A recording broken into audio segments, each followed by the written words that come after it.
Assalamualaikum warahmatullahi wabarakatuh pemirsa, apa kabar Anda siang hari ini? Senang sekali hari ini Reihana Mezia kembali hadir menyapa Anda di Apa Kabar Indonesia siang yang tentunya kami akan menghadirkan sejumlah kabar-kabar menarik dan penting untuk Anda. Salah satunya kita akan hadirkan sesuatu yang spesial ya Rei hari Kali.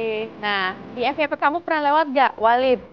Walid sering banget lewat. Itu bikin aku emosi terus kalau ngelihat video-video tentang Walid itu. Betul sekali. Nah, kita di hari ini spesial untuk pemirsa akan menghadirkan dialog ini dengan produser dari film Bid'ah langsung yang datang dari Malaysia. Tapi sebelum itu pemirsa kita akan ke informasi pertama dulu di siang hari ini. Dua bocah di Bandung, Jawa Barat nekat mencuri mobil dan dibawa kabur ke Cianjur. Keduanya nyaris babak belur dikeroyok massa yang emosi.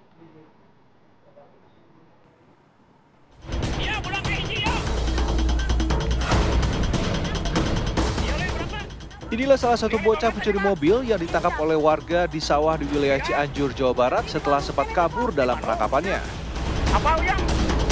Untuk menghindari amukan massa, warga membawa bocah tersebut ke kantor polisi untuk diperiksa. Dari hasil pemeriksaan diketahui pencurian dilakukan bersama temannya yang berusia 14 tahun di apartemen Getaway Pasteur, Kota Bandung, Jawa Barat pada Kamis 24 April 2025 lalu. Target kedua bocah tersebut adalah kendaraan yang mesinnya menyala dan ditinggal oleh pemiliknya. Pencurian kendaraan bermotor, kendaraan bermotor roda 4 dalam hal ini, yang menurut keterangan dari pemilik bahwa kendaraan tersebut sedang dipanasin di satu tempat dan pemiliknya begitu sedang memanasin langsung ikut berenang. Jadi mobil ditinggal dalam keadaan hidup. Nah, pada saat itulah kendaraan dibawa oleh dua pelaku anak-anak tersebut.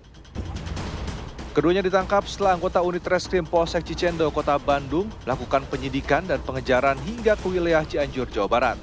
Pihak Polsek Ciranjang, Cianjur membenarkan penangkapan yang dilakukan oleh kepolisian dari Polsek Cicendo di wilayahnya. Terduga pelaku yang masih duduk di bangku SD dan SMP ini langsung dibawa oleh petugas berserta barang bukti sebuah mobil. Betul, barang bukti yang waktu itu dibawa ke apa berupa apa, Pak? Kendaraan. Apa roda 2 atau roda 4? Kendaraan R4. Roda 4. Kendaraan R4 dibawa di Polsek Ciranjang berikut diduga pelakunya. Sementara itu, Heni Suparliani, sang pemilik mobil, mengaku akan mencoba memaafkan pelaku dengan alasan masih anak-anak dan akan diselesaikan secara kekeluargaan. Besok mediasi ya atau musyawarah dengan keluarga pelaku ya besok jam 4. Iya, cabut laporan. Iya, karena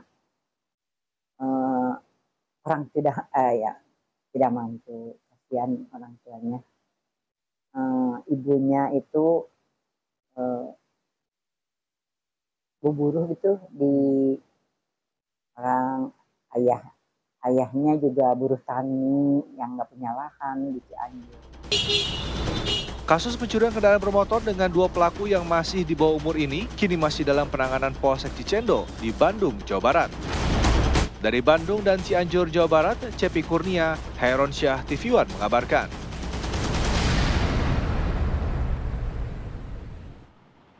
Pemirsa, kabar selanjutnya adalah tentang kasus penahanan ijazah yang terjadi di Surabaya, Jawa Timur. Kasus lama pengusaha Surabaya, Jawa Timur, Jan Huadiana yang dilaporkan menahan ijazah karyawan kembali mencuat. Kasus lama itu adalah perusakan mobil milik pengusaha jasa konstruksi yang dilakukan Diana dan suaminya.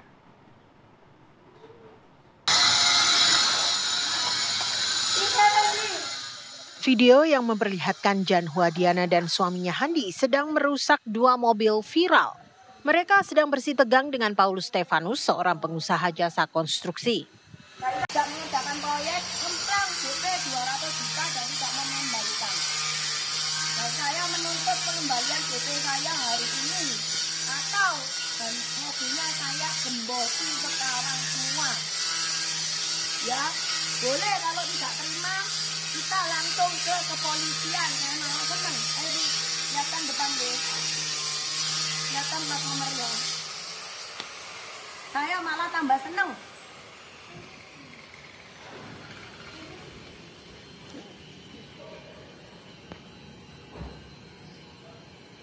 Sampean mau ikut-ikut urusan ini Pak atau gimana? Saya kan freelance. Saya kan kerja freelance. Freelance. Iya. Sampean? Ya nggak ikut. Loh, nggak ikut sampean masih ikut loh Pak. Lah sini kan mau kerja tempat lain. Oh, ya nggak bisa, sampean masuk propertinya orang tanpa izin. Ya wis terserah sampean, aku nggak melo-melo. Loh, nggak bisa, sekarang tak melokno. Ya nggak apa-apa. Kita ke kepolisian Iya baru-baru. wis nggak apa-apa. Ini benar mobilnya sampean? Iya. Ini masalahnya ini. Saya benar, ini mobilnya sampean. Iya. Soalnya mau tak kembosi. Yo, Nggak boleh ada iya. nggak boleh ada yang ninggalin tempat ini. Sebelum Mak Paulnya, saya bawa ke kepolisian. Ya nggak boleh. Sampean lagi nggak boleh apa? Bilang orang duitnya orang boleh. Ya nggak apa-apa, saya kan nggak tahu, cuman ya. Loh, kali kesampean nggak tahu tuh nggak boleh ikut. Ya, Ngapain ikut? Kok saya tahu ya nggak ikut. Oh, ikut sampean sudah masuk kok, banyak saksinya kok. Saya ini kan saya masuk. Sampean ada urusan polisi orang-orang sama ini. saya. Ada orang-orang mau masuk. Loh, sampean sudah masuk. Sampean juga sudah masuk. Iya wis terserah sampean ae wis. Wong aku yo gak lapo-lapo. Ya gak Pak, ana Pak, tujuan apa-apa. Pak, mobilnya suruh markirno sing gena ini. Suruh markirno sing gena. Halangi tonggo.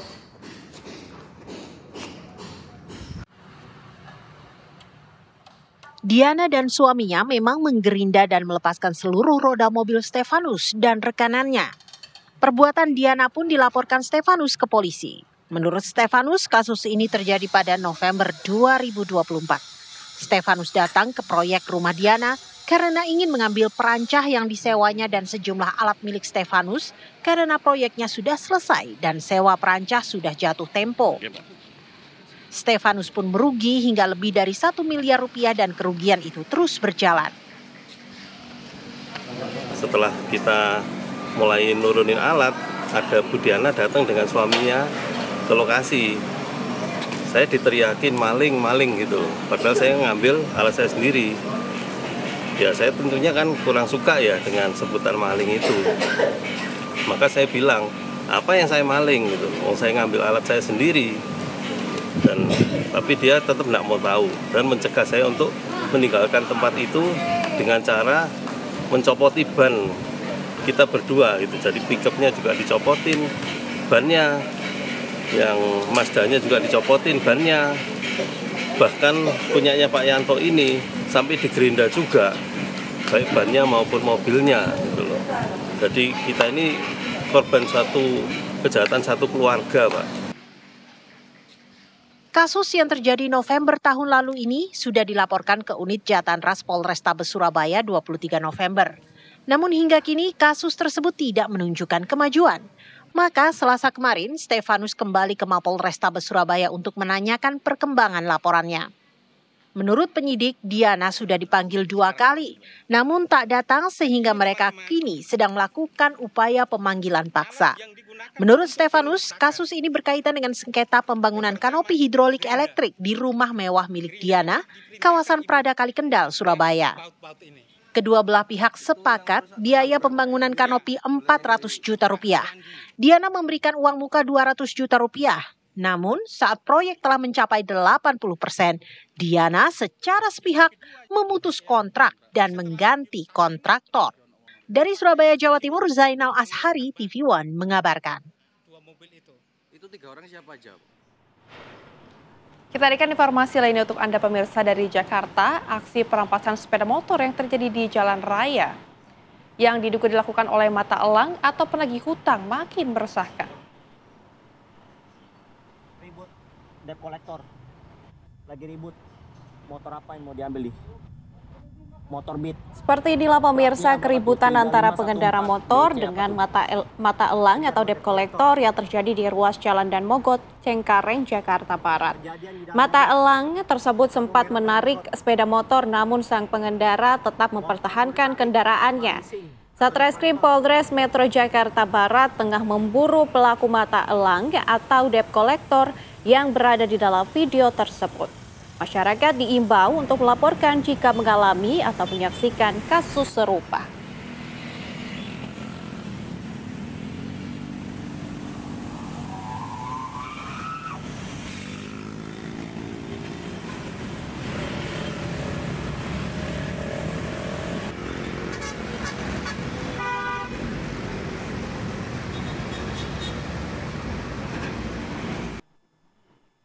Pemirsa, masih tentang debt collector, namun kali ini kasusnya dari Bogor, Jawa Barat.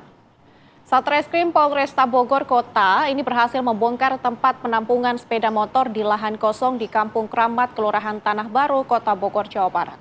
Puluhan motor tersebut diduga hasil tarikan penagih utang atau debt collector dan juga pemirsa yang tidak dilaporkan kepada pihak leasing.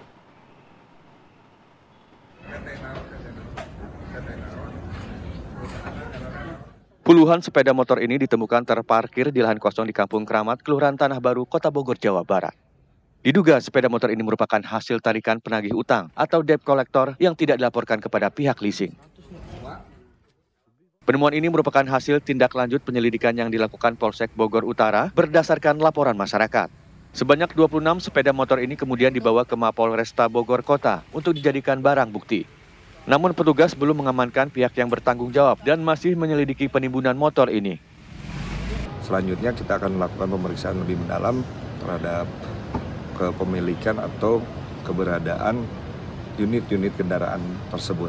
Nah, kemudian untuk himbauan kepada masyarakat, apabila ada yang memang memiliki unit-unit kendaraan yang telah kami amankan di Polresta Bogor Kota, mangga silakan untuk datang atau hadir ke Mako Polresta Bogor Kota untuk mengambil kendaraannya dengan dilengkapi surat-surat kepemilikan lengkap. Masyarakat yang merasa memiliki kendaraan dari hasil penarikan tersebut diimbau datang ke Mako Polresta Bogor untuk mengambil kendaraan tanpa dipungut biaya. Dari Bogor, Jawa Barat, Eko Hadi, TV One mengabarkan.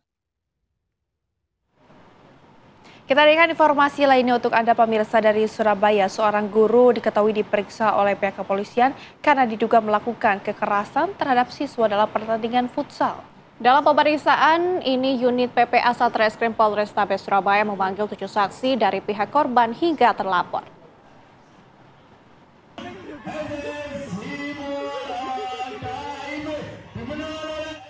Polrestabes Surabaya memeriksa seorang guru sekaligus pelatih tim futsal di SD Negeri Simo Lawang berinisial BAZ yang berusia 38 tahun.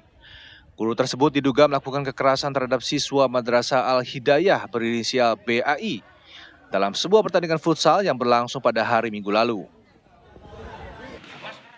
Pihak kepolisian telah memulai proses penyelidikan dengan memanggil 7 orang saksi termasuk korban, keluarga korban, dan beberapa siswa yang berada di lokasi kejadian. Berdasarkan keterangan yang diperoleh dari terlapor, BAZ tidak berniat melakukan kekerasan terhadap korban. Ia hanya bermaksud menegur korban yang dianggap melakukan selebrasi berlebihan setelah mencetak gol.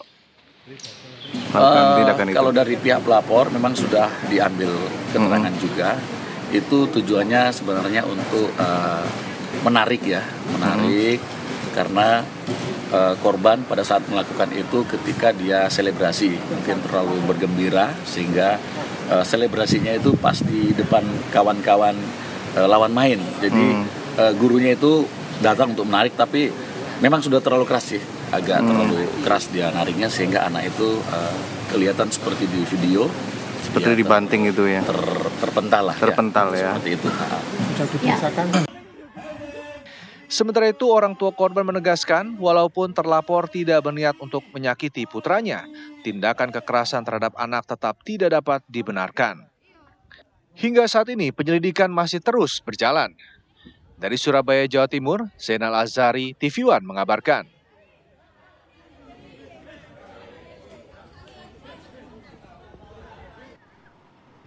Pemirsa, untuk mendalami tentang kasus ini, kami ajak Anda berbincang dengan orang tua dari korban yang sudah terhubung bersama dengan kami. Ada Pak Bambang Sri Mahendra, ayah dari siswa yang dibanting sang guru. Selamat siang, Pak Bambang. Selamat siang, Mbak. Ya, Pak Bambang, kami turut prihatin atas kejadian yang menimpa anak Bapak. Mungkin bisa Bapak ceritakan bagaimana kondisi anaknya saat ini, Pak? Kondisi anak kami saat ini ya masih istirahat di rumah untuk istilahnya trauma secara psikis. Gitu. Oke, baik Pak Bambang, mungkin bisa diceritakan kronologi kejadiannya seperti apa pada saat itu, Pak? Pada saat itu ada peristiwa laga antara Madrasah Ibtidaiyah Al-Hidayah melawan SDN Simolawang. Saat laga permainan kondusif, tidak ada kericuan apapun, baik antar pemain dengan pemain, baik antar supporter dengan supporter. Semua berlangsung dengan baik dan damai. Namun di saat Ananda ini melakukan selebrasi atas kemenangan itu, tahu-tahu pelatih lawan dari SDN Simolawang itu menarik dan membanting Ananda kami. Tidak tahu motifnya apa, namun yang jelas ini sudah mencoreng di dunia pendidikan, begitu Bu. Oke, Pak Bambang, kalau dari informasi yang kami dapatkan, ini katanya pelaku kesal karena korban ini melakukan selebrasi yang berlebihan. Kalau cerita dari anak Bapak seperti apa, Pak, sama kondisi di lapangannya? Menurut informasi yang saya terima dari Ananda kami, berikut dengan teman-temannya, itu tidak ada selebrasi yang berlebihan. Selebrasi seperti yang di video itu, tidak ada kalimat yang mengolok-olok atau kalimat yang memancing emosi, tidak ada sama sekali. Jadi selebrasi biasalah, kesenangan anak-anak saat mereka menang dalam rangka pertandingan itu bagaimana, ya seperti itu. Baik Pak, tapi mungkin anak Bapak apakah sebelumnya pernah bercerita pelatih ini sebelumnya apakah pernah melakukan kejadian yang sama begitu atau bagaimana Pak informasinya? Kebetulan tidak ada cerita terkait bagaimana perilaku daripada pelatih ini di luaran selain melakukan upaya kekerasan terhadap anak kami. Oke, Pak Bambang, artinya ini baru pertama kali ya Pak, dan ini dilakukan oleh pelatih dari tim lawan ya Pak? Betul, betul sekali Ibu. Oke, baik Pak, sudah ada komunikasikah dengan pihak dari tim lawan atau dengan sekolah tersebut Pak mengenai kejadian ini? Pasca kami laporkan di kejadian ini, kami semua sudah dilakukan pemeriksaan. Termasuk guru terlapor sudah dilakukan pemeriksaan. Setelah dilakukan pemeriksaan, kami mencoba untuk beliau yang bersangkutan terlapor melakukan untuk menghubungi kami dalam rangka mengajak untuk berdamai kekeluargaan. Namun kami sampaikan bahwa ya. Ya, silakan dilanjutkan, Pak. Dari situ Ananda kami sudah memaafkan. Kami juga selaku orang tua, ya minimal ini pembelajaran hukum bagi semuanya. Pembelajaran hukum bagi semuanya agar tidak terulang kembali di Kota Surabaya. Bahwa anak-anak itu adalah menjadi tanggung jawab kita bersama. Itu yang saya sampaikan. Yang kedua, jangan sampai dunia pendidikan tercoreng kembali atas ulah guru yang seperti ini. Ini yang kami sampaikan kepada seluruh para guru di Kota Surabaya. Oke, Pak Bambang, kasus ini kan sudah sampai dibawa ke pihak kepolisian. Apa tuntutan dari keluarga Bapak? Secara hukum kami sudah melakukan perdamaian kemarin. Namun kembali kepada dunia pendidikan, kami mempertimbangkan satu sisi dunia pendidikan, satu sisi adalah kemanusiaan. Bagaimanapun manusia juga punya salah dan semua Tuhan yang menciptakan kita juga Maha Pengampun. Jadi kami ini mengikutilah apa yang menjadi tuntutan daripada terlapor, karena bagaimanapun terlapor sudah meminta maaf kepada kami dan keluarga dan Ananda kami. Oke, baik Pak Bambang, terima kasih banyak sudah berbincang bersama dengan kami di Apa Kabar Indonesia Siang dan semoga kejadian ini tidak terjadi lagi. Dan terima kasih Pak Bambang, selamat kembali. Terima kasih. Terima kasih. Pemirsa, kita ke kabar selanjutnya di mana Presiden ke-7 Republik Indonesia Joko Widodo hari ini mendatangi Polda Metro Jaya untuk melaporkan langsung tudingan ijazah palsu yang belakangan disuarakan oleh sejumlah pihak. Jokowi tiba dengan mengenakan batik sekitar pukul 9.50 waktu Indonesia Barat. Nampak pemirsa, Jokowi didampingi sejumlah kuasa hukum dan langsung masuk ke gedung SPKT Polda Metro Jaya. Sekitar 12.25 waktu Indonesia Barat, kemudian Jokowi dan tim kuasa hukum menyampaikan pertanyaan ke awak media. Sedikitnya pemirsa ada 35 pernyataan yang diberikan kepada mantan Presiden ke-7 Joko Widodo.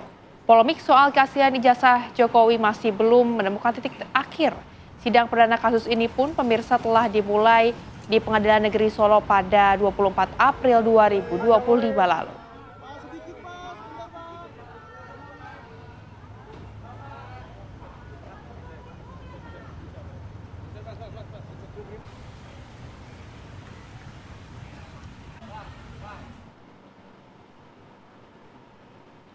Masih mengenai informasi yang sama pemirsa, hari ini Presiden ke-7 Republik Indonesia Joko Widodo mendatangi Polda Metro Jaya untuk melaporkan langsung tudingan ijazah palsu yang belakangan disuarakan oleh sejumlah pihak.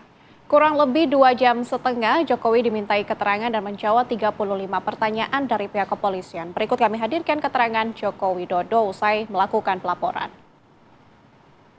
Ini sebetulnya masalah ringan. Ya, urusan tuduhan ijazah palsu, tetapi memang perlu dibawa ke ranah hukum agar semuanya jelas dan gamblang. Ya, itu aja dari saya. Nanti ditanyakan kepada tim kuasa hukum detailnya, ya. Setelah isunya udah lama, tapi kenapa akhirnya memutuskan Pak Jokowi untuk melapor Pak? Ya dulu kan masih menjabat. Saya pikir sudah selesai. Ternyata masih berlarut-larut sehingga ya dibawa ke ranah hukum akan lebih baik sehingga sekali lagi nanti menjadi jelas dan gamblang. Tapi ini Pak Jokowi merasa ini politis nggak Pak? Tudingan soal ijazah palsu ini kan sudah lama. Merasa ini politis nggak Pak? Nggak tahu. Ya, udah. Ini turun gunung melaporkan Pak, nggak kuasa hukumnya aja, kenapa Apanya? sampai Pak Jokowi melapor Pak? Delik aduan. Iya, delik aduan kan. Syarat memang harus saya sendiri datang. Ya. Setelah ini masih di Jakarta, diinformasikan akan memperlihatkan ijazahnya Pak. Apanya? Bapak tadi memperlihatkan ijazahnya ya Pak? Tadi memperlihatkan ijazah asli. Nanti ditanyakan detail kepada tim kuasa hukum. Pak, tadi ya. di dalam itu ngapain? Pak, di dalam tadi dapat. Apanya? Ya ditanya banyak, tanya berapa pertanyaan tadi? 35. Iya. Atau ada pemeriksaan untuk melakukan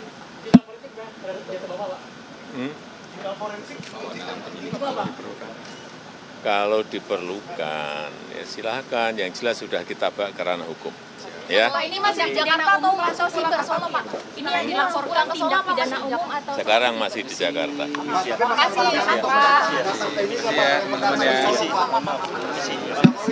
Pak Yakub sebetulnya di sini ya. Pak Jokowi ada rencana buat datang ke Solo nggak Pak? Perdata pas sidang perdata Pak, mana pelapor minta hadir Pak. Terima kasih Pak. Pak, nunduk Pak. Hati-hati ya. Awas. Tuh Bapak tuh. Foto tuh lagi buka kacanya.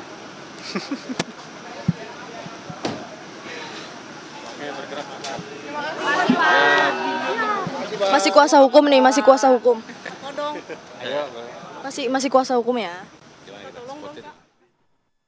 Pemirsa, kami harus jeda terlebih dahulu. Saya kami akan hadirkan informasi tentang wali tokoh dari serial Bidaa asal Malaysia menjadi buah bibir di Indonesia karena kisahnya mengenai dalam beberapa hal. Kami akan hadirkan perbincangannya dengan sang produser sesaat lagi bersama kami di Apa Kabar Indonesia.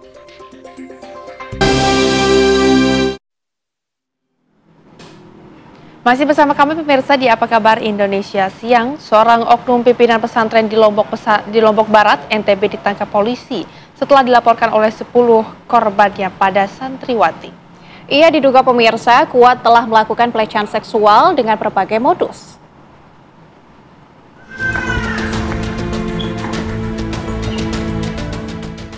AF, seorang oknum pimpinan pesantren di Lombok Barat, Nusa Tenggara Barat, ditangkap polisi karena diduga melakukan pencabulan terhadap 10 orang santriwatinya. Ia ditahan polisi setelah ada laporan dari 10 korban yang sebagian besar sudah menjadi alumni di pesantren tersebut. Kasus ini terungkap setelah korban tersadar oleh sebuah film asal negeri Malaysia yang mengisahkan tentang seorang tokoh agama yang melakukan kekerasan seksual terhadap santriwatinya. Para korban yang merasa memiliki pengalaman serupa melaporkan kasus ini ke pihak berwajib. Modusnya mulai dari pengusiran jin hingga sugesti kepada santri tentang kelebihan tersangka yang bisa meninggikan derajat anak dari korbannya setelah menikah. Itu juga ada beberapa korban yang memang diiming-imingi seperti apabila kamu meminum ludah saya, ludah terduga tersangka, maka keturunanmu akan menjadi penerang di desa. Jadi berbagai cara bersangkutan menghasut santriwati-santriwatinya untuk melakukan tindakan pencabulan dan persetubuhan. Dari Mataram, Nusa Tenggara Barat, Herman Zuhdi, TV One mengabarkan.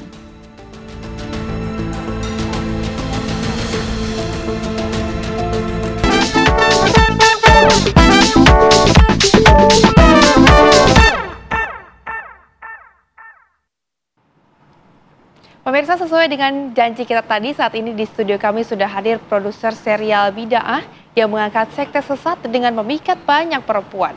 Ada Kak Erma Fatima. Selamat siang, Kak Erma. Selamat siang. Selamat datang di Jakarta. Terima kasih. Selamat datang juga di studio Apa Kabar Indonesia Siang, Kak Erma. Terima kasih.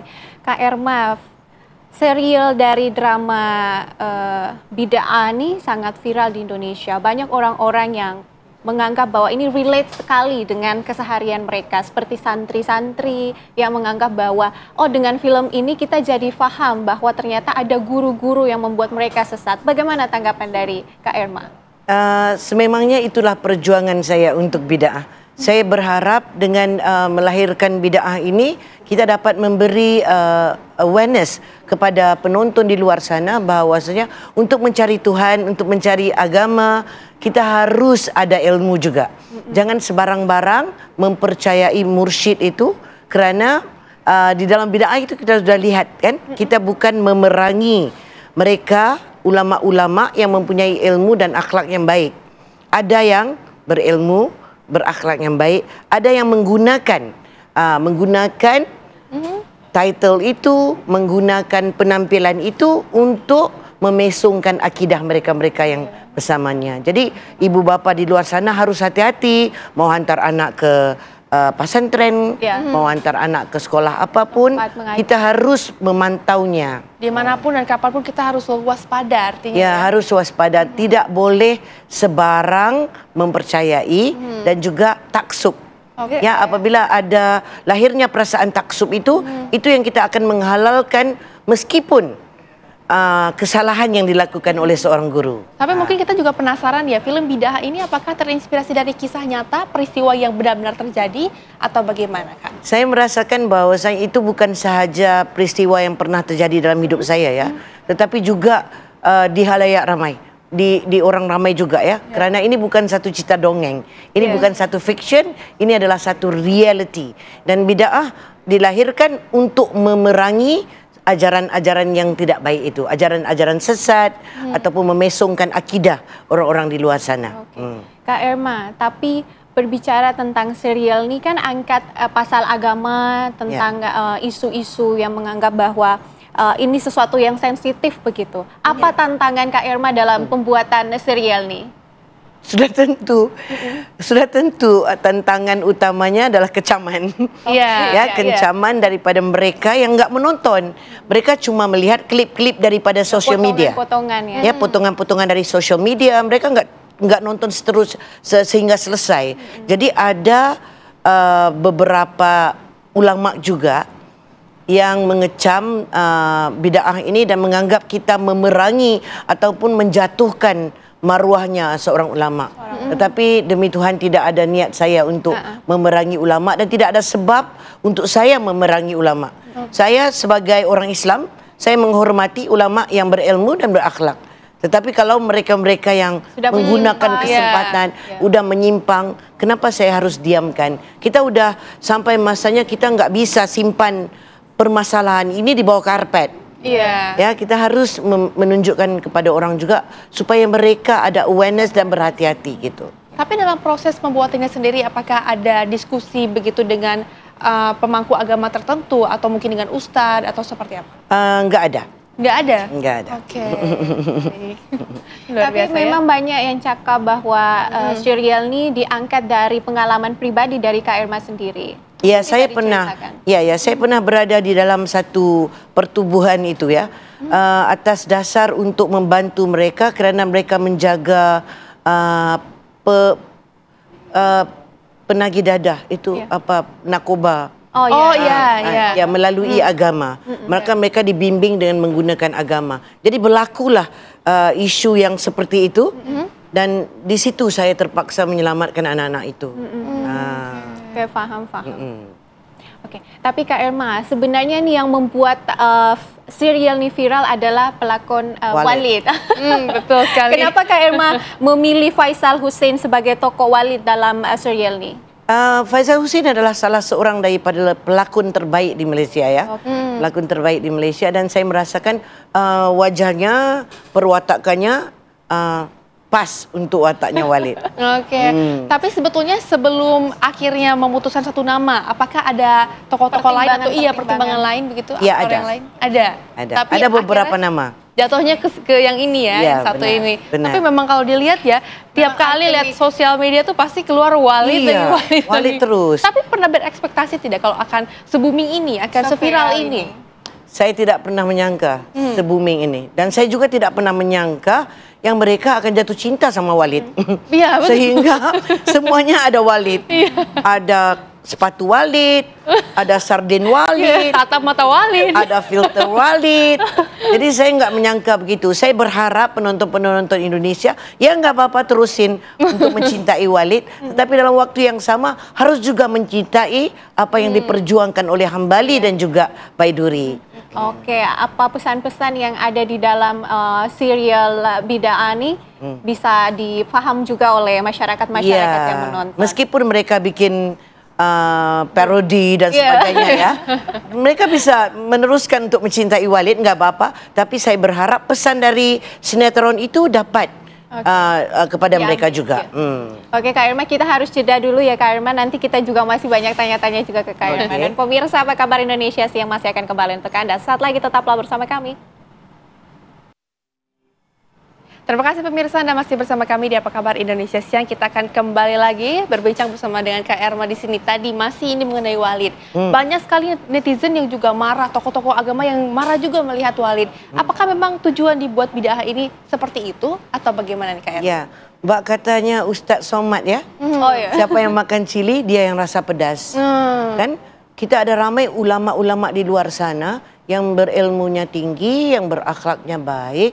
Jadi mungkin mereka nggak terasa, tetapi kalau ada yang terasa, mungkin kesilapan besar kami adalah penampilannya, imamahnya itu, yang kita bikinnya seperti ulama-ulama. Jadi itu adalah kesilapan yang kami lakukan. Tetapi tidak ada niat kita untuk menjatuhkan ulama-ulama yang bagus seperti itu.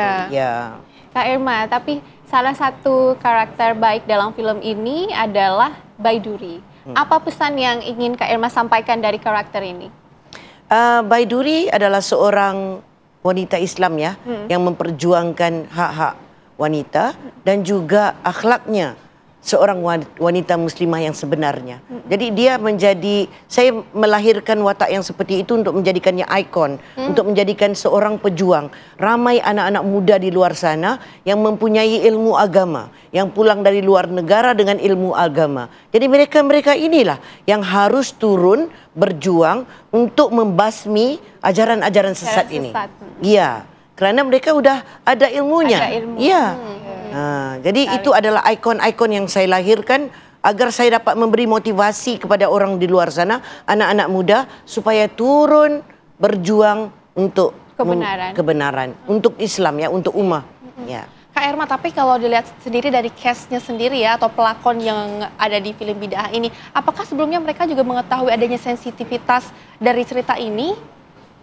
Enggak. Saya rasa, terutamanya Walid ya, dia juga nggak menyangka yang akan jadi seperti ini. Viral ini. Jadi memang pada awalnya ketika mula-mula tayangan, kita mendapat kecaman yang sangat hebat. Jadi kita mengambil keputusan untuk berdiam. Jadi kita nggak jawab, kita nggak jawab apa-apa, kita biarin aja. Oke, tapi sampai saat ini pencapaian dari serial ini sudah sampai 2,5 miliar penayangan. Bagaimana tanggapan Kak Erma tentang ini? Mungkin ini hadiah daripada Allah untuk saya. Luar biasa. Atas kesabaran dikecam ya. Atas kesabaran dikecam mungkin. Jadi mungkin ini adalah perjuangan saya dan Allah merestuinya. Saya harap itulah pengakhirannya. Gitu. Nah, tapi tentunya ini juga kita penasaran, akankah ada Bid'ah serial selanjutnya? Season 2. Iya. Insya Allah akan ada Bid'ah 2 dan kita juga akan bikin film di Indonesia. Wow. Dan akan bakal ada Walid Indonesia. Oke. Walid versi yang akan kita ketemukan dengan Walid Malaysia. Berduel Indonesia sama Walid Indonesia. Siapa yang rasa-rasanya bisa jadi Walid Indonesia? Apa ya? Saya juga penasaran. Jadi penonton juga pasti penasaran dengan film yang nanti akan tayang nanti nih. Muncul lagi Walid-Walid lain berarti ya, bukan jadi dari Malaysia. Kita akan lahirkan banyak Walid. Memang udah ada ramai Walid di luar sana yang sebenarnya kan. Jadi kita akan lahirkan beberapa Walid lagi. Ya, untuk agar penonton-penonton ini lebih awareness dengan apapun yang mereka pelajari, terlebih tentang ajaran Islam begitu. Ya, yang paling penting adalah pesannya itu sampai kepada masyarakat itu. Oke. Kalau berbicara tentang pesan ini, pesan inti yang Kak Erma ingin sampaikan kepada masyarakat sejak awal itu apa, Kak Erma? Yang paling penting, mencari Tuhan, mencari agama harus ada ilmu. Nah, itu yang paling penting. Kita nggak bisa sebarang-sebarang. Tapi Kak Erma ini sedikit mengenai bid'ah tadi. Dalam ceritanya, apakah ada sesuatu yang diubah karena terlalu sensitif begitu, atau memang dari tadinya menulisnya seperti itu, kemudian dibuatnya juga memang seperti itu originalitasnya? Originalnya nggak ada. Nggak ada sebarang perubahan. Ketika sudah selesai, pihak agama Islam di Malaysia cuma minta kita ada satu potongan saja. Satu potongan dan dikurangkan dengan minum air kaki, itu aja. Hanya itu yang dipotong berarti. Itu saja, yang selebihnya alhamdulillah.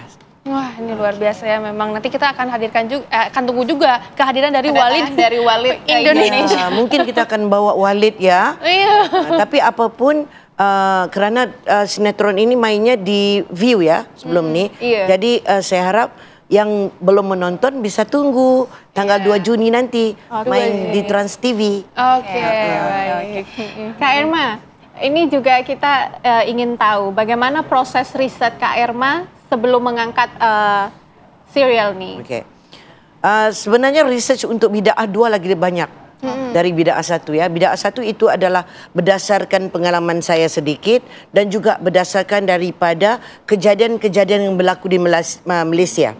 Nggak ada kaitannya dengan Indonesia. Berarti ini memang khusus Cuma Malaysia. ada persamaan ya. Ada persamaan apabila berlakunya penangkapan, beberapa pesantren di Indonesia di ambush ya. Jadi ada persamaan antara Malaysia dan Indonesia. Tetapi untuk melaksanakan Bid'ah 2 itu, saya harus memahami apakah ajaran-ajaran yang sesat yang berlaku di Indonesia juga. Supaya ianya bukan fiction, ianya bukan sebuah cerita yang diada-adakan. Reality. Ya, tapi reality. Nah, tapi Kak Erma ini juga tentunya kita penasaran bagaimana dari Kak Erma sendiri untuk menyikapi dilema, mungkin antara kebebasan untuk berkarya dan juga sensitivitas budaya, terutama yang ada di Malaysia. Oke, kita udah beberapa tahun ya, puluhan tahun saya berada dalam industri ini. Jadi untuk lembaga penapisannya tuh, kita udah mengerti rules and regulationnya. Jadi untuk saya melanggar segala rules-nya itu agak susah sedikit. Tetapi kita harus mencari jalan supaya kita dapat menjalankan kreativiti kita tanpa ada rasa batasan itu. Dan saya tak rasa penapisan itu dapat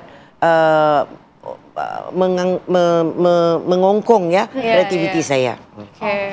Kak Irma, untuk Bidaa Season 2 ini apakah juga akan menggunakan cast dari Indonesia atau hanya Malaysia saja? Kalau ikut impian saya, saya mau ada pemain Indonesia juga. Tapi apakah pemain dari Bidaa yang pertama ini akan ikut turut bermain juga? Iya, akan dikekalkan, terutama Walidnya. Iya, karena mungkin itu menjadi ikon. Nggak bisa tukar ya? Iya. Nggak bisa ya? Nggak bisa. Walid tetap mata Walid, pokoknya harus gitu. Ya, oke. Karena udah viral sangat case Walid. dari Walid ini untuk semua kalangan yang ada di Indonesia, Malaysia, atau mungkin dari negara-negara lain yang memang seperti Singapura, ini juga barangkali viral juga di sana. Iya, Singapura dan Brunei ya. Betul. Tapi kan kemudian juga ada yang menganggap jika film ini sebagai bentuk dakwah ataupun kritikan. Nah, dari berbentuk dakwah dan kritikan. Ya, ya mungkin, ya benar. Secara tidak langsung ya. Dalam bentuk kreativiti ya. Dan ternyata saya juga dapat membuktikan bahwa seni itu mampu berdakwah. Wah, luar biasa. Seni bisa masuk ke masyarakat. Bukan hanya di masjid, bukan hanya di kuliah-kuliah, tapi melalui seni juga kita sebagai orang seni ada tanggung jawab untuk kita menyampaikan dakwah kita melalui seni. Meskipun kita tidak dapat mengikuti 100% patuh syariah itu, namun impian dan misinya terjalan juga. Masya Allah, luar biasa. Terima kasih Kak Irma sudah bergabung dan bercerita kepada kami tentang serial dari Bidaa. Tentunya kita berharap pemirsa di rumah ataupun seluruh penonton dari serial Bidaa ini dapat mengambil pesan-pesan yang disampaikan oleh Kak Irma dalam kreativitas yang sudah tertuang di dalam serial dari Pertama Bidaa. tadi ada satu quotes yang menarik banget. Seni adalah dakwah. Bisa juga ya tadi ya Kak Irma. Terima kasih Kak Irma. Terima kasih Kak Irma sudah bergabung bersama kami. Jumpa lagi ya sama Walid. Dan pemirsa, apa kabar Indonesia Siang masih akan kembali untuk Anda. Sesaat lagi tetaplah bersama kami.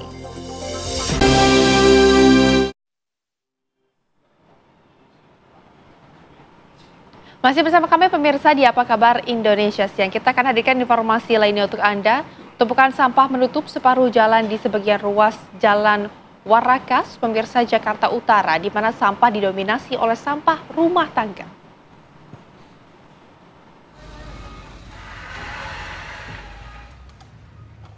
Senin siang lalu bau menyengat dan pemandangan tak sedap terlihat di sebagian ruas Jalan Warakas Raya Tanjung Priok.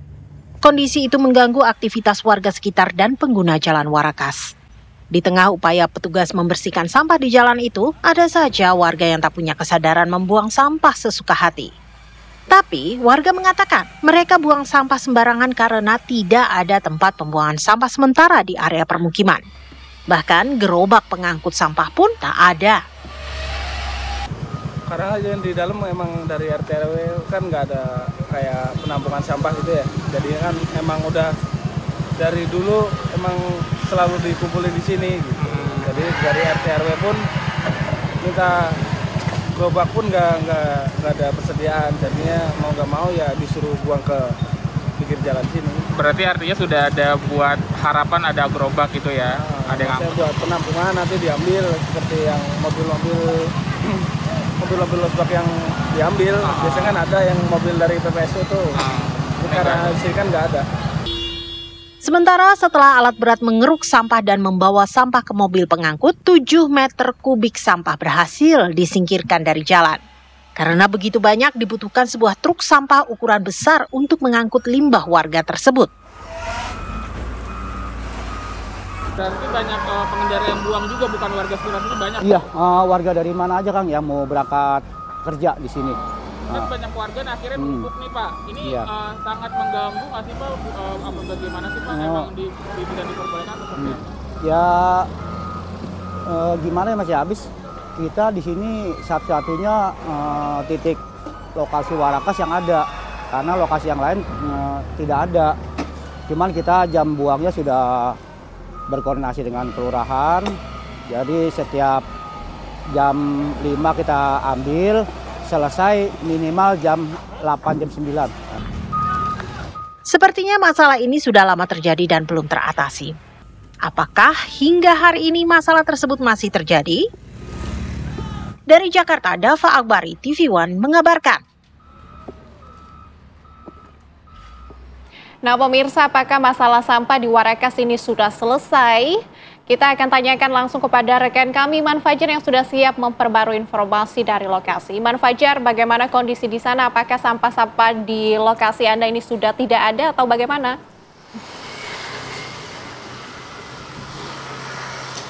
Ya, selamat siang Nadila, Rehana dan juga pemirsa. Saat ini kami melaporkan dari Jalan Raya Warakas, Jakarta Utara, di mana kalau kita lihat di berita sebelumnya ini ada sampah yang menggunung ya di tempat kami melaporkan saat ini. Namun kalau bisa dilihat di sini pemirsa, memang sampahnya sudah tidak ada.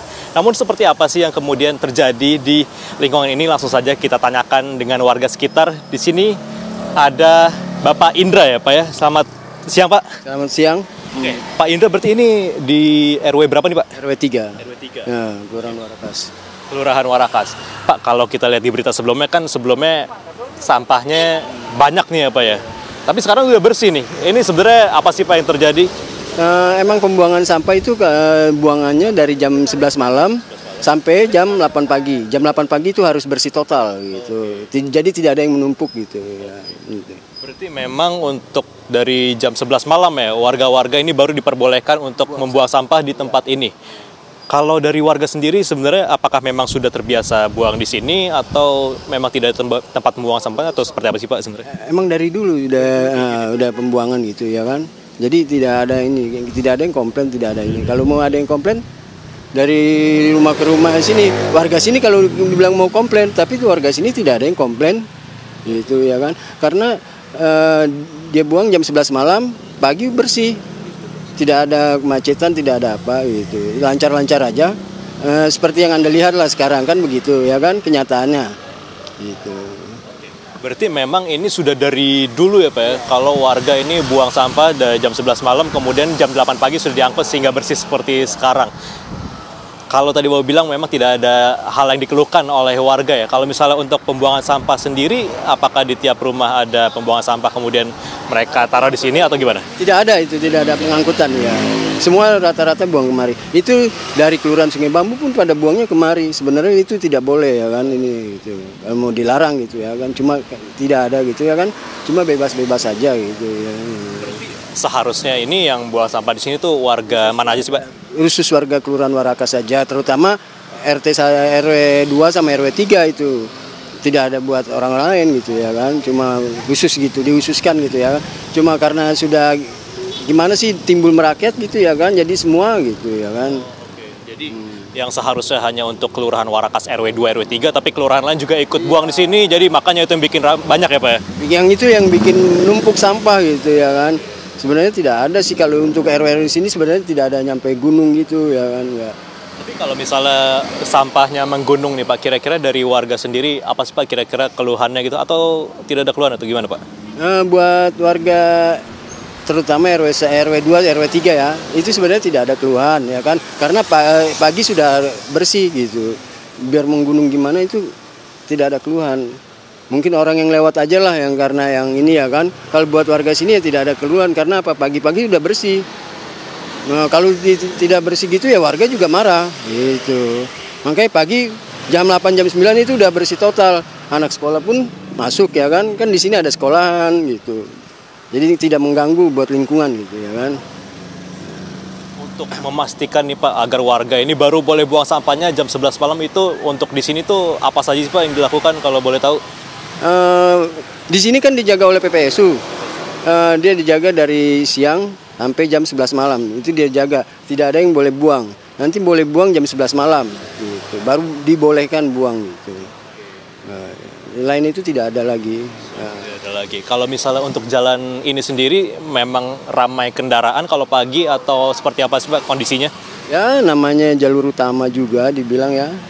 Emang kalau pagi emang macet lah, kalau dibilang macet ya macet. Karena orang berangkat kerja, orang sekolah gitu ya kan, orang ke pasar. Jalur lewatnya lewat sini gitu.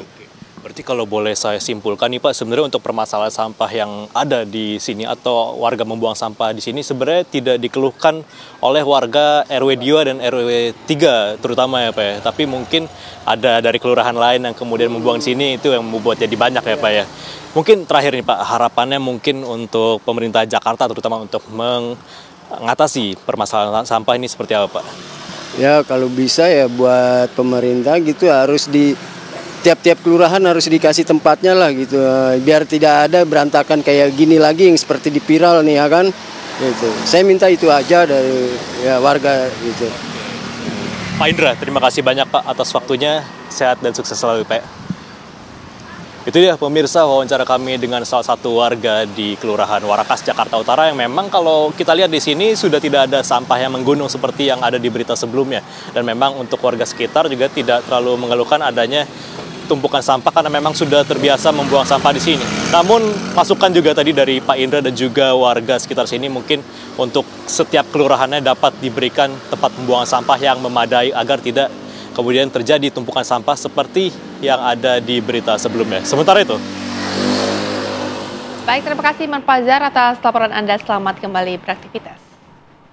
Pemirsa, kami hadirkan kabar selanjutnya. Nasib pilu menimpa Tupon, petani lansia buta huruf warga Ngentak, Bangun Jiwo yang Kasihan, Bantul, Yogyakarta diperdaya mafia tanah dan terancam kehilangan tanah dan bangunan seluas 16,55 meter persegi. Hal ini pemirsa terjadi justru saat Mbak Tupon ini mengurus sertifikat tanah setelah mewakafkan tanahnya untuk jalan dan untuk lokasi gudang dusun. Melalui petisi ini warga menuntut dikembalikannya hak milik Mbak Tupon. Nasib pilu menimpa Tupon, petani lansia buta huruf, warga Ngentak, Bangun Jiwo, Kasihan, Bantul, Yogyakarta. Ia diperdaya mafia tanah dan terancam kehilangan tanah dan bangunan seluas 1.655 meter persegi. Kejadian berawal pada tahun 2020. Mbah Tupon yang memiliki tanah 2.100 meter persegi menjual tanahnya seluas 298 meter persegi kepada tokoh masyarakat setempat. Selain menjual 298 meter persegi tanahnya, Mbah Tupon juga mewakafkan tanahnya untuk gudang RT seluas 53 meter persegi dan untuk jalan 90 meter persegi. Saat proses tersebut, diduga mafia tanah memperdaya Mbah Tupon, petani yang tidak bisa membaca maupun menulis. Mbah Tupon beserta istri diajak ke suatu kantor untuk menandatangani dokumen. Sepengetahuan Mbah Tupon, tanda tangan tersebut untuk pengurusan sertifikat tanahnya setelah sebagian dijual dan diwakafkan. Pertama ini kaget, tanda tangan itu bertahun-tahun melebet terus kan tanda tangan. Rampung kula terus medal mantuk. Kami mboten di waos nggih. Mboten di waos kenono. Mboten saged maos. Jenengan saged baca tulis mboten, Mbah? Kula niku mboten saged maca kalih mboten saged nulis. Niku tanda tangane niku ping pinten? Niku ping mboten klentu ping 3 nang mboten. Niku nek pas tanda tangan dibujuki napa, Mbah? Lho, pas tanda tangan dibujuki napa? Mboten dina napa, supaya terus rampung tanda tangan kula terus mantuk. Medal pun rampung ngoten rika niku. Rampung, Pak, ngoten kula terus medal. Namun pada awal tahun 2024, rumah Mbah Tupon dipasang tulisan tanah dan bangunan ini dalam sengketa. Mbah Tupon dan keluarga kaget karena merasa tidak pernah pinjam bank dengan agunan sertifikat tanah dan bangunan. Ternyata tanah dan bangunan tersebut telah berubah nama kepemilikan menjadi Indah Fatmawati dan sertifikatnya digunakan untuk meminjam bank sebesar 1,5 miliar rupiah. Nah, selang berapa bulan kemudian pihak Bank PNM itu datang ngasih kabar kalau tanah ini udah atas nama orang lain, atas nama Indah Fatmawati. Nah, terus dari pihak sana itu bilang sudah pelelangan pertama dan dianggunkan 1,5 M. Dianggunkan di bank. Penjenengan kenal nggak? Anda kenal nggak dengan Indah? Apa tadi? Indah Fatmawati. Kenal nggak dengan itu? Nggak kenal. Nggak kenal. Merasa Bapak jenengan anaknya Pak Tupon tidak pernah menjual tanah itu ya? Tidak pernah menjual tanah itu. Dan tidak pernah meminjam uang di bank ya? Belum pernah. Tiba-tiba orang bank datang ya? Iya. Reaksi Anda ketika orang bank mengatakan bahwa tanah ini dilelang itu seperti apa, Mas? Kaget kan? Kaget saya, Pak. Harapan Anda sebagai anak dari Mbak Tupon apa ini? Harapan saya berharap Bapak lekas kembali ya. Di atas nama Bapak Tupon. Setelah kasus Mbah Tupon yang diduga menjadi korban mafia tanah mencuat, dukungan terhadap Mbah Tupon terus mengalir. Warga ngentak bahkan membuat petisi cinta dan peduli yang dipasang dekat rumah Mbah Tupon. Dari Bantul, Yogyakarta, Santosa Suparman, TV One mengabarkan.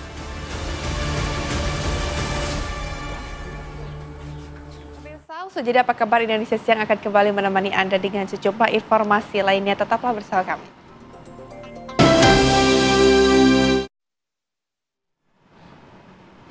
Masih bersama kami pemirsa di Apa Kabar Indonesia Siang, kami hadirkan informasi selanjutnya untuk Anda di mana petugas Inafis Polda Metro Jaya kembali melakukan olah tempat kejadian perkara peristiwa penemuan seorang balita yang tewas dengan luka terbakar di Kecamatan Kosambi, Kabupaten Tangerang, Banten.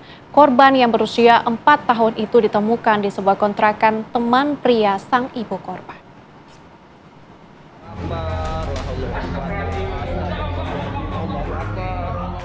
Seorang anak berusia 4 tahun ditemukan terbakar di dalam sebuah kontrakan di Kampung Kresek, Desa Rawaburung, Kecamatan Kosambi, Kabupaten Tangerang, Banten. Peristiwa naas tersebut diketahui saat orang tua korban mencari anaknya dan ditemukan di kontrakan teman pria sang ibu pada Minggu sore. Pada saat pencarian, warga menemukan kunci kontrakan yang dibuang di selokan samping kontrakan. Dan saat membuka pintu terlihat kepulan asap tebal dari arah kamar. Sang ibu pun histeris kala melihat kondisi sang anak yang tak bernyawa dengan penuh luka bakar. Warga langsung melaporkan kejadian tersebut ke Kepolisian Sektor Teluk Naga Resor Metro Tangerang Kota. Jasad bocah malang tersebut juga dievakuasi ke RSUD Tangerang untuk dilakukan otopsi guna kepentingan penyelidikan. Bangun memancing tukang sekolah nih, pemberan ini banjir, tiba-tiba saya kelokin sampahnya, lalu menemui kunci. Di sini ini ada dua orang nih, dia nunggu lama, saya kasih lah, pas saya kasih itu dia buka kan, langsung dia buka. Apa yang abang kasih? Kunci. Oke. Kata dia, iya bang ini kunci saya, kata yang punya si dua orang itu ya, ada nggak? Orang di sana. Pas dia dibuka, lanjut si emaknya itu histeris. Oke. Kita jadi langsung masuk ke dalam, udah gitu aja cukup. Yang di dalam apa ini bang? Yang abang lihat di dalam? Yang kenapa? Itu asap. Asap udah taburan. Asap semua putih. Iya, pas lampu dinyalain ternyata ada. Pihak kepolisian telah melakukan olah TKP sebanyak 2 kali dan memeriksa beberapa saksi serta mengumpulkan sejumlah barang bukti. Diduga ada unsur pembunuhan lantaran kontrakan dalam keadaan terkunci dari luar. Dari hasil autopsi ditemukan luka lebam di beberapa bagian tubuh korban. Dari Tangerang, Banten, Rusdi Muslim, TV One mengabarkan. Sementara itu, pemirsa, polisi berhasil menangkap terduga pelaku pembunuhan bocah berusia 4 tahun bernama Muhammad Abdal yang jasadnya dibakar di dalam sebuah kontrakan di Kampung Kresek, Desa Rawaburung, Kecamatan Kosambi, Kabupaten Tangerang, Banten. Terduga pelaku adalah inisial HB, pria berusia 37 tahun yang tak lain pacar ibu korban. HB ditangkap di tempat persembunyiannya di Tasikmalaya, Jawa Barat oleh tim Jatan Ras Polda Metro Jaya. HB diketahui merupakan security di Bandara Soekarno-Hatta yang baru berhubungan dengan ibu korban selama 2 bulan. Menurut Kapolres Metro Tangerang Kota, Kombes Pol Zain Dwi Nugroho, motif pelaku melakukan pembunuhan terhadap bocah berusia 4 tahun tersebut masih diselidiki petugas. Terduga pelaku masih menjalani pemeriksaan lebih lanjut pihak kepolisian Polda Metro Jaya.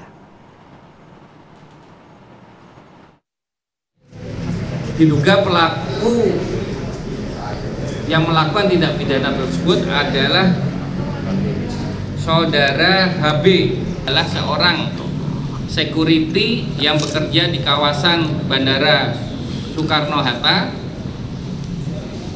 dan yang bersangkutan adalah pacar dari ibu korban. Sudah berjalan kurang lebih 2 bulan, dan alhamdulillah tadi pagi Subdit Jatanras Polda Metro sudah berhasil menangkap pelakunya di Tasikmalaya. Untuk pelaku terhadap meninggalnya anak dalam keadaan terbakar di sebuah kontrakan di Desa Rawaburung, Kecamatan Kosambi, Kabupaten Tangerang sudah terungkap. Jadi nanti untuk motif dan lain-lain nanti pasti akan dilakukan press release oleh Polda Metro Jaya. Lalu pemirsa, apakah motif dari pelaku ini telah diungkap oleh pihak kepolisian? Kita tanyakan langsung kepada rekan kami, Margareta Novita yang sudah siap mengabarkan dari Polda Metro Jaya. Margareta, silakan dengan update terbaru Anda dari sana.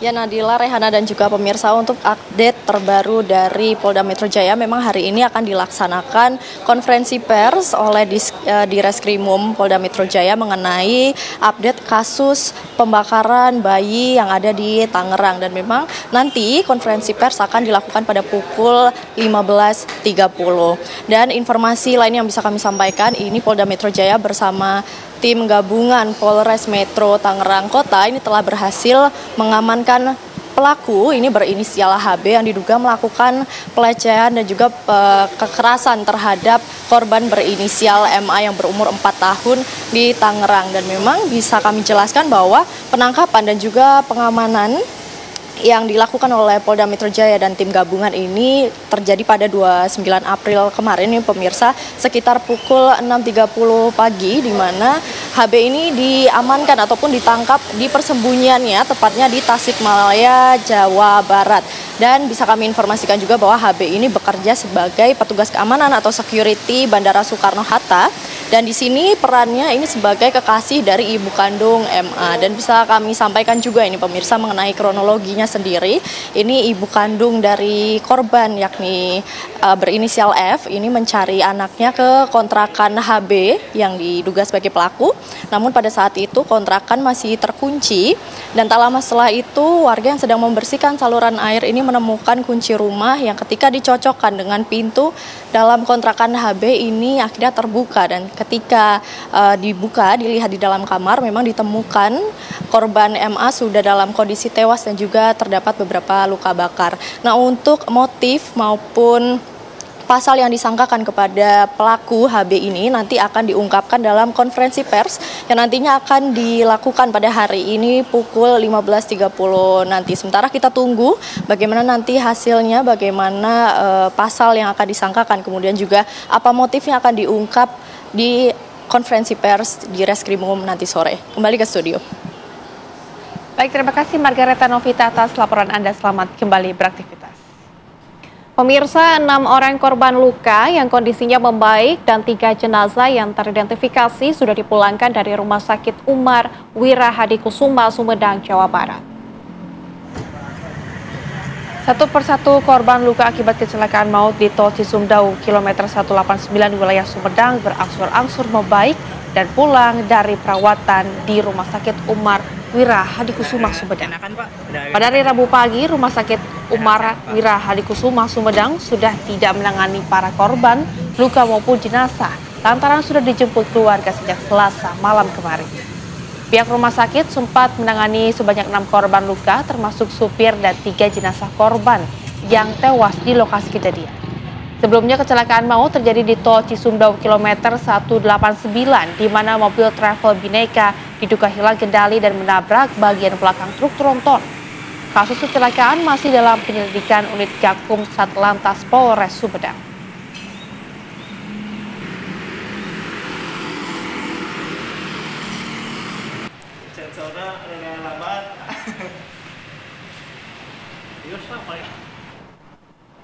Pemirsa, informasi lainnya untuk Anda, diduga lantaran sakit hati dituduh mencuri uang di tempat kerja, warga asal Banyumas nekat mencuri mobil milik atasannya di Wonosobo. Modus yang dilakukan pelaku, pemirsa, yakni dengan mengunci rumah milik korban saat korban tengah mandi.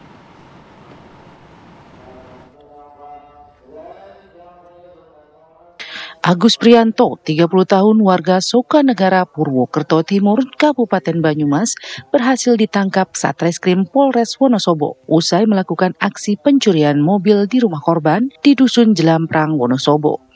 Aksi yang dilakukan pelaku pun tergolong nekat. Pasalnya pelaku mengunci korban di dalam rumah saat korban tengah mandi dan langsung membawa kabur hasil curiannya berupa mobil, handphone, serta dompet milik korban. Saat kejadian, korban merasa curiga. Musik dari handphone yang tengah diputarnya tiba-tiba mati dan pintu kamar mandi pun terkunci dari luar. Usai membuka paksa pintu, korban mendapati handphone dan dompetnya raib. Tak hanya itu, pelaku juga menggasak mobil yang diparkir di depan rumah. Dari kejadian tersebut, korban akhirnya melaporkan pencurian ini ke pihak kepolisian.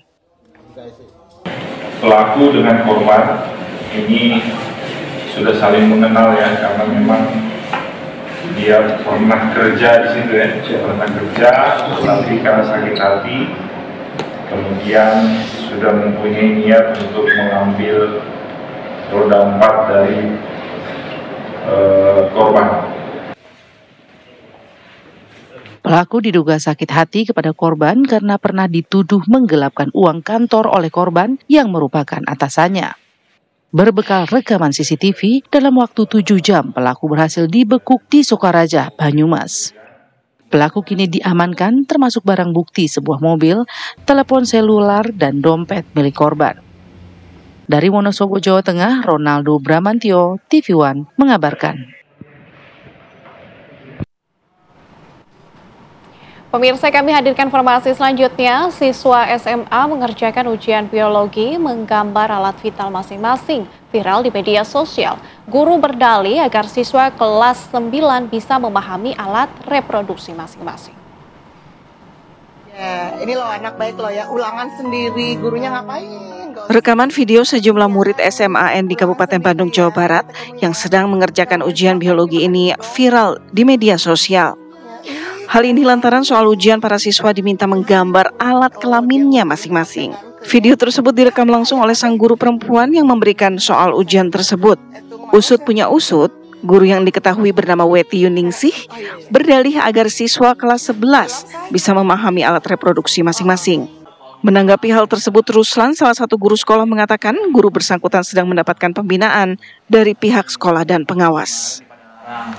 Tadi pemanggilan sudah dilakukan ke yang bersangkutan tadi. Pemanggilannya dari mana, Pak? Pemanggilan beliau dipanggil sama pimpinan saya, Pak, untuk dalam rangka pembinaan. Sementara itu, guru yang bersangkutan langsung klarifikasi dan meminta maaf.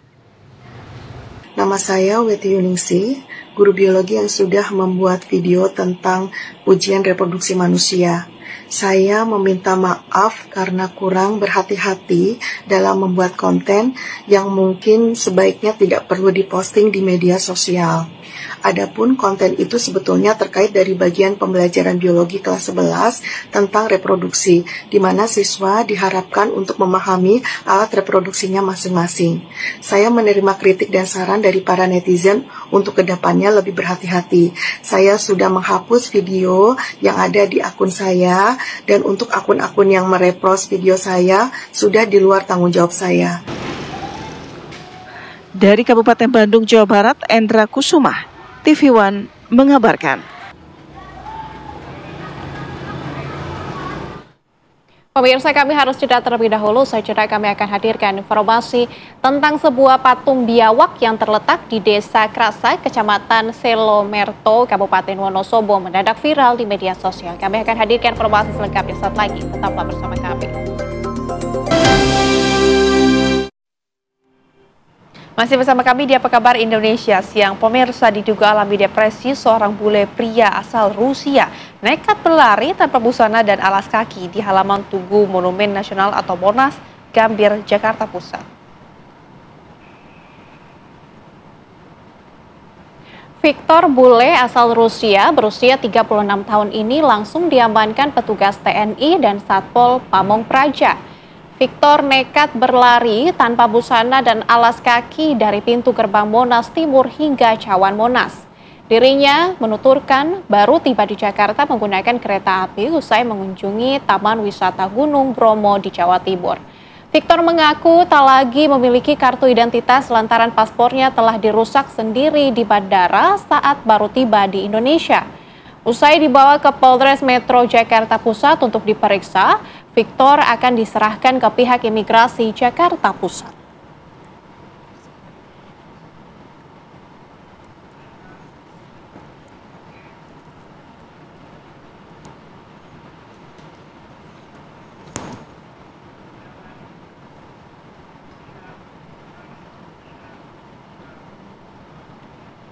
Pemirsa, sebuah patung biawak yang terletak di Desa Krasa, Kecamatan Selomerto, Kabupaten Wonosobo mendadak viral di media sosial. Keunikan dan kemiripannya dengan biawak asli membuat ribuan pengunjung dari berbagai daerah berbondong-bondong datang untuk melihatnya langsung. Patung ini, pemirsa, kemudian mendapatkan perlindungan hukum melalui surat pencatatan ciptaan yang diterbitkan Kantor Wilayah Kementerian Hukum Jawa Tengah. Inilah patung biawak terletak di Desa Kerasak, Kecamatan Selomerto, Kabupaten Wonosobo, Jawa Tengah. Keberadaan patung ini menjadi viral dan membuatnya diserbu ribuan pengunjung dari berbagai daerah. Pengunjung yang datang tak hanya berasal dari wilayah sekitar Wonosobo dan Banjarnegara, namun juga dari berbagai kota besar lainnya, seperti Semarang, Yogyakarta, bahkan hingga Jakarta, Kalimantan, dan Sulawesi. Mereka terkesima melihat patung biawak yang memiliki detail yang sangat realistis dengan ukuran yang mencapai 7 meter panjangnya dan memiliki tekstur kulit yang mirip dengan aslinya. Saya sementara lihat dari medsos itu kok rame dan dapat banyak dibicarakan di medsos. Ternyata ya luar biasa juga sampai sini. Semoga ke depan seniman-seniman yang lain untuk terketuk dan tergugah untuk bikin seperti ini dengan harga dan budget yang minim. Oke, berarti ini tampak sangat realistis ya Pak ya? Ya, sangat Mas, ini ya sederhana tapi banyak menarik juga sih. Oke. Keberadaan patung biawak ini tak hanya mengundang rasa kagum, namun juga memberikan dampak ekonomi positif bagi warga setempat. Dengan ramainya pengunjung, warga mulai berjualan makanan ringan, minuman. Salah satu pedagang di lokasi mengaku pasca ramai pengunjung, penghasilannya pun turut meningkat. Dan pedagang sangat ramai sekali, setiap hari ramai dan sampai pagi non-stop. 24 jam non-stop ya Bu? Non-stop ya. Biasanya mulai ramai kapan Bu pengunjung ini? Mulai ramai pagi sampai pagi lagi. Pagi sampai pagi lagi ya. Terima kasih. Setelah menjadi viral, karya seni setinggi 7 meter itu resmi mendapatkan perlindungan hukum melalui surat pencatatan ciptaan yang diterbitkan Kantor Wilayah Kementerian Hukum Jawa Tengah. Acara penyerahan surat pencatatan ciptaan dilaksanakan pada Sabtu malam lalu di Rumah Dinas Bupati Wonosobo. Dalam kegiatan ini, seniman pembuat patung biawak raksasa Rejo Arianto menerima langsung surat pencatatan dari Kepala Kantor Wilayah Kemenkum Jawa Tengah, Heni Susila Wardoyo. Penyerahan disaksikan langsung oleh Bupati Wonosobo Afif Nur Hidayat beserta sejumlah pejabat daerah.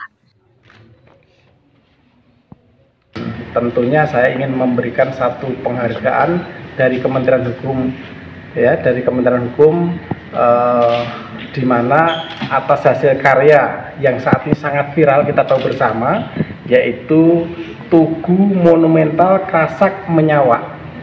Jadi kalau masyarakat sebelumnya lebih mengenal yaitu seperti Tugu Biawak, ya. Dan itu hari ini, malam ini saya menghantarkan surat pencatatan ciptaan. Jadi kami berikan kepada Pak Bupati. Beliau, Pak Bupati ini adalah selaku pemegang hak ciptanya. Sementara ada di sini Pak Ari atau Mas Ari, itu adalah pencipta dari Tugu Menyawa itu. Bupati Afif Nur Hidayat menyampaikan apresiasi atas dedikasi Rejo Arianto dalam menghasilkan karya seni monumental yang menjadi kebanggaan masyarakat Wonosobo. Ia juga mengungkapkan pemerintah Kabupaten Wonosobo berencana untuk melanjutkan kerjasama dengan Rejo Arianto dalam menciptakan lebih banyak ikon-ikon wisata baru yang akan mengangkat citra pariwisata daerah. Sehingga mudah-mudahan membawa dampak positif bagi kemajuan pariwisata di Kabupaten Wonosobo, karena ini tidak luput dari upaya kami sedang kenceng-kencengnya genjot mewujudkan Wonosobo sebagai kota destinasi wisata. Menjadi kebanggaan. Keberadaan patung-patung dan karya seni lainnya diharapkan dapat melengkapi keindahan alam Wonosobo serta menarik lebih banyak kunjungan wisatawan, baik dari dalam maupun luar daerah.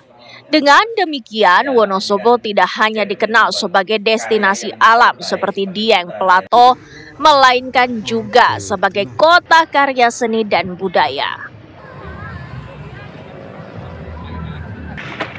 Monumen ini sebetulnya awal hanya pemanasan sebelum muncul monumen-monumen yang lain. Saya minta doanya, dukungannya, serta sedoyone Pak dibayarkannya tentunya untuk kita saling mendukung untuk Wonosobo asri, Wonosobo asik, welcome, ramah, ngangeni Wonosobo.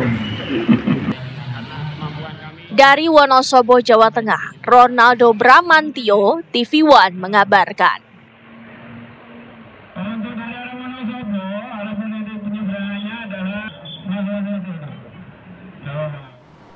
Pemirsa, 3 warga desa Kedung Adem, Kabupaten Bojonegoro, Jawa Timur menjadi korban pembacokan saat tengah melaksanakan sholat subuh berjamaah di Musola Al-Manar. 1 orang tewas di lokasi kejadian, sedangkan 2 korban menjalani perawatan, di mana salah satunya dalam kondisi kritis.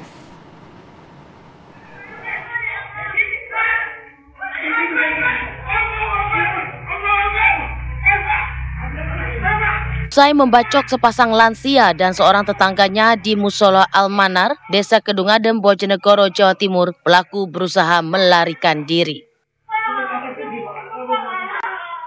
Sejumlah jamaah pun berusaha mengejar dan menangkap pelaku Sujito, 67 tahun, yang masih menggenggam sebilah golok. Pelaku masih berusaha melawan saat hendak ditangkap, hingga seorang warga berhasil merebut golok dari tangan pelaku. Korban Abdul Azizi, 63 tahun, yang juga sebagai ketua RT meninggal di lokasi kejadian. Sementara istrinya Arik Wijayanti, 60 tahun, serta tetangganya Cipto Rahayu, 63 tahun, mengalami luka-luka. Dari pelaku sudah ada korban 2, Pak Cep dan Pak Abdul Aziz, Pak RT. Nah, pas kejadian itu yang Pak RT itu kelihatannya meninggal di tempat, terus Pak Cepnya dibawa ke rumah sakit. Korbannya 3, yang 1 itu istrinya Pak Aziz yang meninggal itu. Dia kan jamaah di belakang Putri, ngerti kejadian, dia mau nolong, kena sabetan juga. Menurut pengakuan pelaku, ia nekat membacok lantaran sakit hati pada ketiga korban. Selain itu, pelaku juga kecewa dengan persoalan sertifikat tanah yang diduga digadaikan korban. Saat ini masih dalam pendalaman. Yang jelas tadi kita interogasi awal, dendam terkait tanah milik pelaku dijadikan tanah jadikan jalan umum oleh Ketua RT. Satreskrim Polres Bojonegoro masih terus mendalami motif pembacokan karena keterangan pelaku masih berubah-ubah. Pelaku akan dikenakan pasal 340 KUHP tentang pembunuhan berencana dengan ancaman hukuman seumur hidup atau 20 tahun penjara. Dari Bojonegoro, Dewi Rina Handayani, TV One mengabarkan.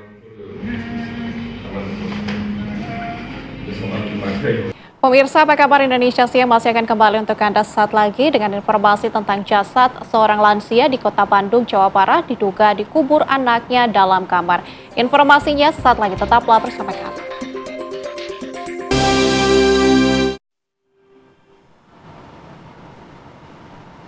Masih bersama kami di Apa Kabar Indonesia Siang. Pemirsa, jasad seorang lansia di Kota Bandung, Jawa Barat ditemukan terkubur di dalam kamar. Diduga jasad perempuan berusia 87 tahun ini dikubur oleh anaknya sendiri.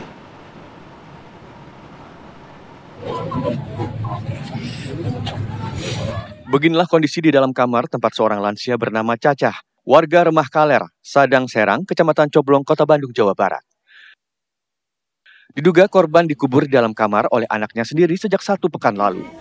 Warga yang mencium bau tak sedap pun langsung melapor kepada Ketua RT setempat. Saat dilakukan pengecekan, warga tidak menemukan keberadaan korban. Mereka hanya menemukan gundukan tanah yang diduga sebagai tempat korban dikubur. Pertama-tama saya dikasih tahu lewat telepon sama tetangga. Terus saya menuju ke tempat kejadian. Ternyata pintu gerbang ini masih di gembok. Terus anaknya datang, anak angkatnya datang, terus baru dibuka. Ada pihak dari Puskesmas. Terus dilihat kejadiannya, waktu masuk ternyata ibunya meninggal udah dikubur sama anaknya. Nah, saat itu kan anak angkatnya ke dalam. Iya. Sempat cari ibunya di mana, posisi ibunya? Udah dalam keadaan dikubur. Saat ketahuan dikubur langsung ketahuan. Ketahuan ada gundukan tanah.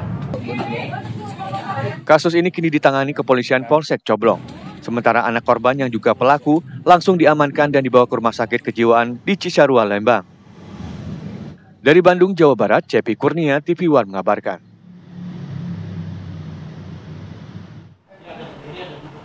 Pemirsa, petugas gabungan dari Polres Bandara bersama Kementerian Agama dan Imigrasi berhasil gagalkan keberangkatan 71 calon jamaah haji ilegal. Modus mereka terbang ke negara transit lalu ke Arab Saudi. Dokumen yang digunakan visa kunjungan dan visa kerja temporer.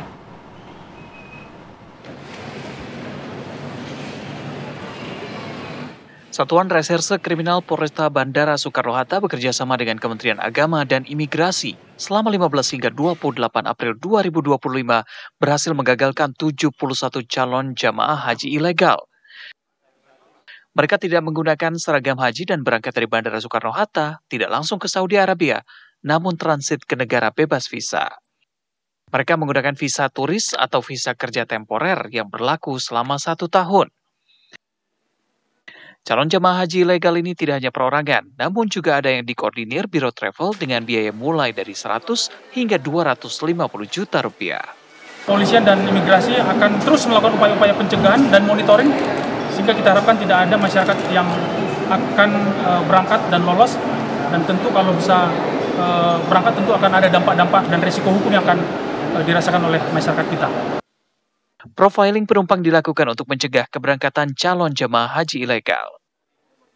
Kami bisa melihat dari profiling penumpang, kemudian dari ada orang yang mengkoordinir atau tidak di belakang itu, kemudian tentunya juga musim-musim keberangkatan mereka ini diambil sebelum musim keberangkatan haji secara resmi yang akan dimulai besok pada tanggal 1 Mei. Sebelumnya, Menteri Agama Nasaruddin Umar memperingatkan masyarakat yang nekat pergi haji secara ilegal akan dikenakan sanksi berat oleh pemerintah Arab Saudi, mulai dari denda hingga 500 juta rupiah hingga pelarangan masuk Arab Saudi selama 10 tahun. Dari Tangerang, Banten, Rusdi Muslim, TV One mengabarkan.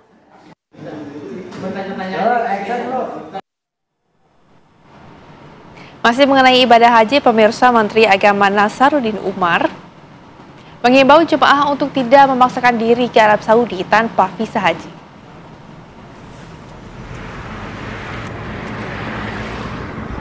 Hal itu disampaikan Menteri Agama Nasaruddin Umar usai bertemu dengan petugas haji Indonesia yang baru tiba di Mekah. Menteri Agama meminta jemaah tidak tergiur dengan iming-iming oknum yang menjanjikan bisa berhaji tanpa visa haji. Menak menyebut pengamanan di Arab Saudi tahun ini super ketat. Tanpa visa haji, jemaah tidak bisa masuk ke Masjidil Haram.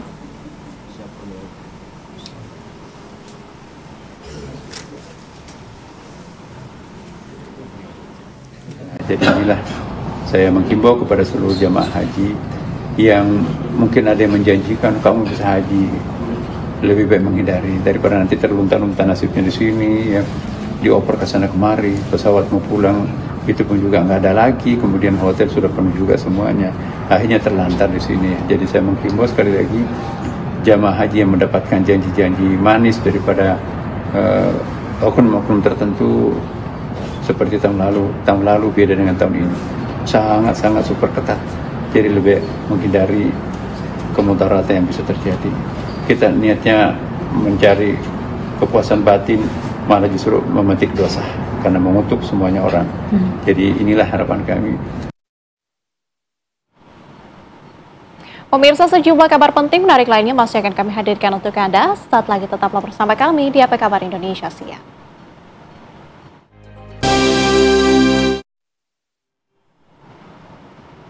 Masih bersama kami di Apa Kabar Indonesia Siang. Pemirsa, Gubernur Jawa Barat Deddy Mulyadi memanggil pihak Oriental Sirkus Indonesia, Taman Safari, serta para korban dari OCI di Pemkot Depok, Jawa Barat. Dan pertemuan ini juga pemirsa untuk mencari jalan tengah untuk permasalahan yang tengah bergulir.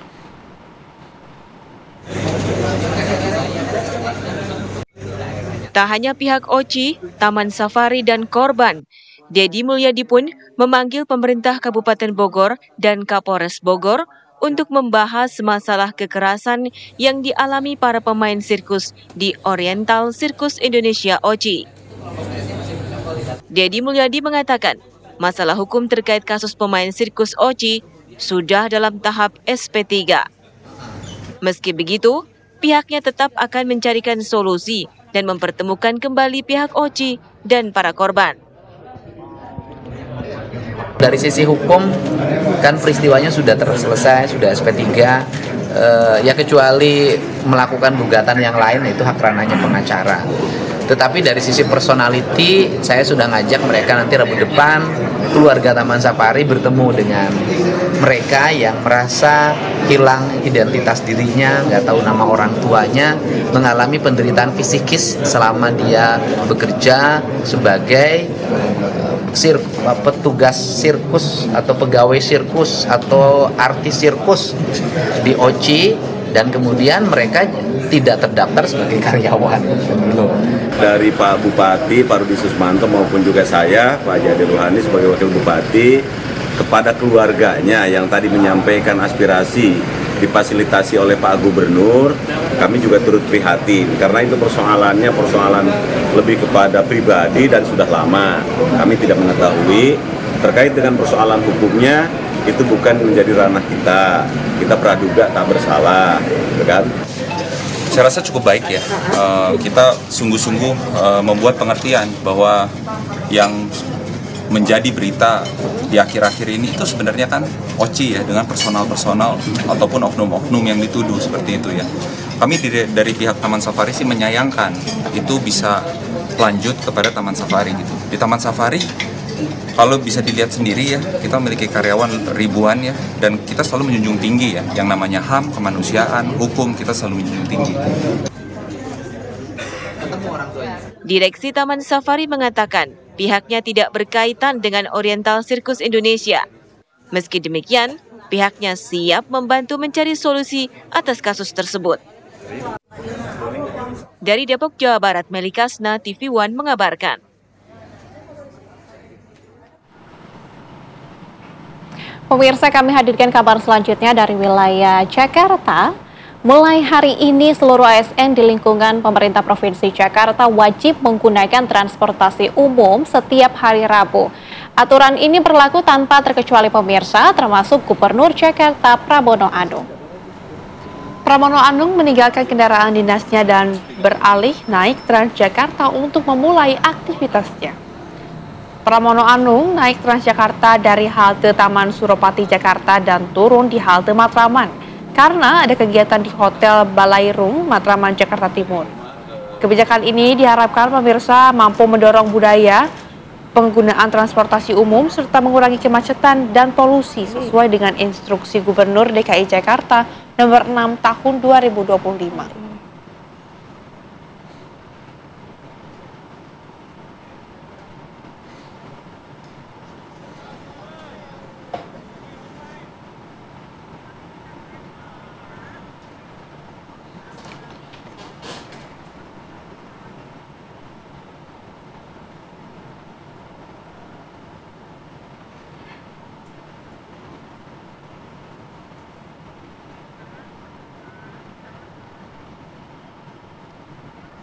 Pemirsa, kabar tadi juga sekaligus menutup jumpa kita di Apa Kabar Indonesia Siang. Saya Nadila Saleh dan juga rekan saya Rehana Mezia mewakili segenap kru yang bertugas izin pamit undur diri. Terima kasih dan sampai jumpa.